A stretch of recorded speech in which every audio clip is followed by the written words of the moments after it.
Hello dear subscribers, today I will tell how you can fix your error on Facebook. So if you try to fetching your data on Facebook account and you receive error, so your Facebook uh, doesn't fetch your data. So how you can fix it?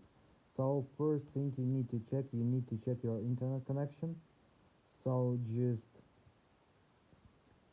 tap on your internet connection and just check if you're successfully turned on Wi-Fi.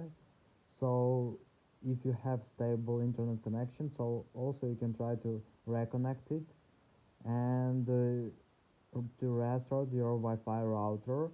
Also you can try to connect to another Wi-Fi networks if you also have it. But another thing you can also try is just tap on Apple and just choose restart and just restart your computer.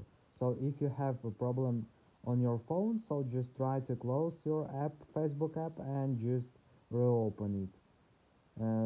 So another thing you need to try just restart your phone again if you have it on phone.